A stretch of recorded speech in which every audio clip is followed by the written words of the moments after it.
అంబరధరం విష్ణుం శశివర్ణం చతుర్భుజం ప్రసన్నవదనం ధ్యాయేత్ సర్వవిఘ్నోపశాంతయే. కృష్ణలీలల్లో భాగంగా మనం ఈరోజు మహాభారతంలో ప్రముఖ వ్యక్తులైన కృష్ణుడు కర్ణుడు మధ్య జరిగిన ఒక చర్చ గురించి తెలుసుకుందాం. కర్ణుడు కృష్ణుడిని అడుగుతాడు, నేను పుట్టగానే నన్ను నా తల్లి వదిలేసింది. అశాస్త్రీయమైన జన్మను పొందడం అనేది నా తప్పు కాదే. ద్రోణాచార్యుల వారు నాకు విద్య నేర్పించేటందుకు నిరాకరించారు. ఎందుకంటే నేను క్షత్రియుడిని కాను అన్న కారణంతో. పరశురాముల వారు నాకు విద్యనైతే నేర్పారు, కానీ నేను క్షత్రియుడిగా గుర్తించబడే వరకు ఆ విద్యనంతా మర్చిపోయేలా నాకు శాపం పెట్టారు. పొరపాటున నా బాణం ఒక ఆవుకి తగిలితే ఆ ఆవు యజమాని నా తప్పు లేకున్నా నన్ను నిందించారు. ద్రౌపది స్వయంవరంలో నాకు పరాభవం జరిగింది. ఈనాడు కుంతీమాత వచ్చి నేను తన పుత్రుడిని అని నాకు నిజం చెప్పడం వెనుక ఉన్న కారణం కేవలం ఆవిడ తన వేరే పుత్రుల్ని కాపాడుకోవడం. నేనంటూ ఏదన్నా పొందాను అంటే అది దుర్యోధనుని దయాధర్మం వల్లనే. అలాంటప్పుడు నేను దుర్యోధనుని పక్షాన ఉండడం తప్పెలా అవుతుంది అన్నాడు కర్ణుడు. దానికి కృష్ణుడు సమాధానంగా ఇలా చెప్పాడు, నేను పుట్టడమే కారాగారంలో పుట్టాను. నేను పుట్టడం కంటే ముందే నా చావు నా కోసం కాచుకుని ఉంది.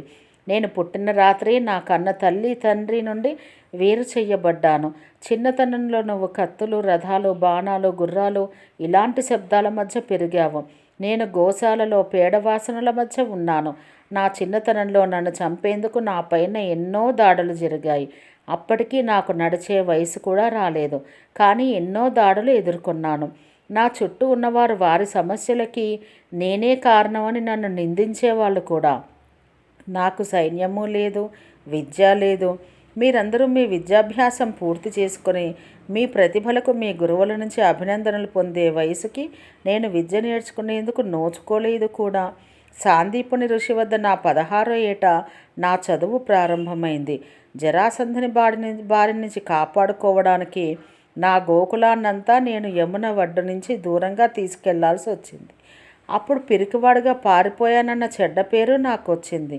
సరే, ఇంతకీ దుర్యోధనుడు ఈ యుద్ధం గెలిచాడే అనుకో, నీకు మంచి పేరు వస్తుంది. అదే ధర్మరాజు గెలిస్తే నాకేమీ రాదు. పైగా ఈ యుద్ధం మరియు యుద్ధానికి సంబంధించిన సమస్యలకు నేనే కారణం అనే నింద వేస్తారు అందరూ. ఒకటి గుర్తుంచుకో కర్ణ, జీవితంలో సమస్యలు, సవాళ్ళు అందరికీ ఉంటాయి. జీవితం ఏ ఒక్కరికి పూలబాట కాదు. అందరికీ అన్నీ సవ్యంగా ఉండవు. దుర్యోధనుడు అవ్వని, యుధిష్ఠిరుడు అవ్వని అందరూ జీవితపు దెబ్బలు రుచి చూసిన వారే. ఏది సరైనది, ఏది ధర్మం, ఏది అధర్మం అనేది నీ మనసుకి, నీ బుద్ధికి తెలుసుకో.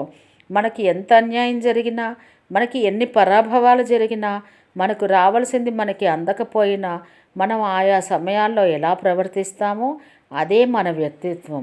అదే చాలా ముఖ్యమైనది.